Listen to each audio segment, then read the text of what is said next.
Good morning, guys. I thought I'd do a little how to choose your brisket when you go to the store for a competition.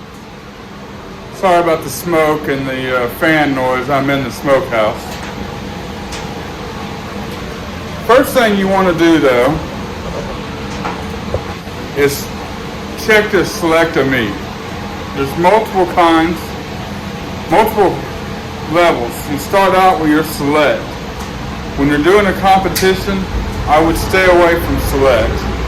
Most people at a competition are either using calves, which is certified Angus beef, or they're using prime, or they're even using Wagyu. Some of the people out there will spend hundreds of dollars on a brisket to win 10. But that's the different selects. Here at the restaurant, we use at least choice, but 90% of the time it's going to be calves. To tell what kind of briskets they are, look on the back. This is what we normally use. This is called calves, C-A-B, certified Angus beef. As you see. Now here's a choice. Most choices are blue label. Now I'm not real crazy about this brand right here, but it just happened to come in the case. There was an extra thrown in. But that's at least a choice. As you see, the rest of these are all going to be certified Angus calves. Next thing you want to look for, you don't want to be having hard fat on the back. I try to stay away from the hard fat. See, that one right there is a little hard. But you can always trim that too. This one's real soft. You don't want a whole lot. I mean, the more you want fat, but you don't want it stacked up. You don't want to pay for fat. Unfortunately, there's a lot of it on most brisket stuff. So you try not to get any hard fat. Most of these are soft. I got one here that's really hard, and I'll probably trim it off. But as you can see, most of them are pretty pliable and soft. Next thing you want to look for, what I always look for, is you grab the skinny part of the brisket, right here. You want it to be as thick as possible. You're not going to get your slices from here, but it's nice not to have it just burn completely up. See, that one's a little skinny for me. That's a little skinny. That one's a lot fatter. Now this is a good looking brisket right here. See how fat they are? The whole flat is really thick. That's the next thing I look for. This one's good too. You just kind of want them to be pretty thick. That one's bordering on it. Now here's a thin one. See, it's real thin and then gets fatter. I try to stay away from that. When you're buying by the case, though, you don't have a whole lot of choice. That one's kind of thin, too. Next thing I look for is you don't want the point to be a lot fatter than the flat. See how that one's kind of, might be hard for you to tell, but it's kind of level. As for this one, kind of stands up and is a lot fatter there. You don't want that. It won't cook as even. And in a competition, you really need it to be even. This one's pretty good too. It's not too bad. It's still there. And these two are kind of not. So as of right now, if I was picking a competition brisket, that'd be the one I'd choose.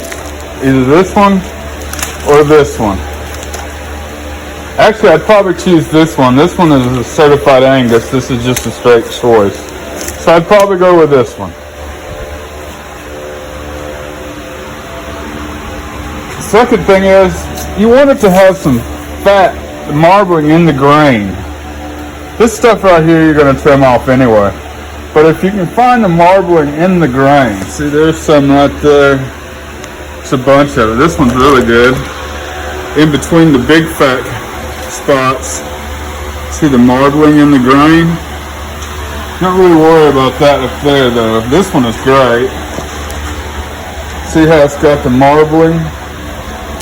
And the one I picked for the competition brisket, see, it's got lots of marbling in it that you won't trim off.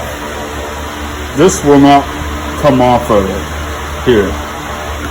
Sorry about this misaiming. I'm here by myself. So anyway, I went to Walmart just to pick up some other groceries and found these certified Angus for $2.46 a pound. Can't hardly beat that.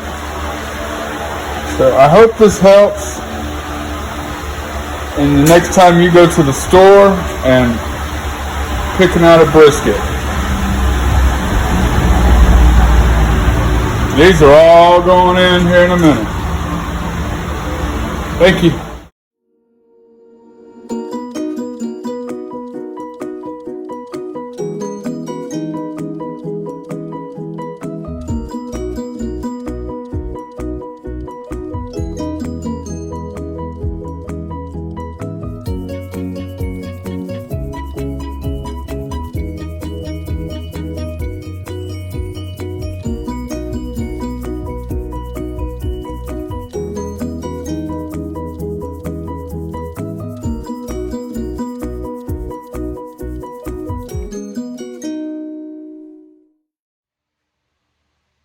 One of the oldest questions in barbecue: low and slow or hot and fast?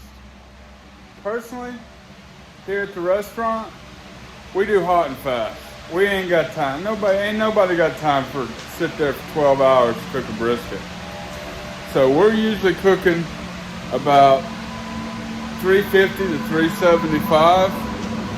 You usually get about, I don't know, a brisket done in about 7 hours. And that's, if I could do it faster, I would. It tastes the same. Matter of fact, I think hot and fast tastes better. I think you're sealing the juices in, and it's not sitting on heat as long as you do low and slow. But everybody's got their opinion. Everybody at the restaurant seems to love the way our brisket. You know, you always hear, that's the best brisket I've ever had. And they're always amazed that I cooked it at 350. So, I still don't have the answer for you. I just tell you what we do.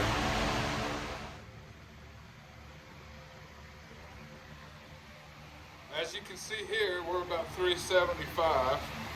It's a little hot because I just started it. But one thing I will warn you about cooking hot and fast. If you're going to cook hot and fast, be sure the inside of your smoker stays pretty clean. We scrape the inside of mine about every 2 weeks. That grease will catch fire, and grease burns hot. It's like a giant firebomb if you don't. So if you're going to cook hot and fast, be sure to keep the inside of your smoker clean.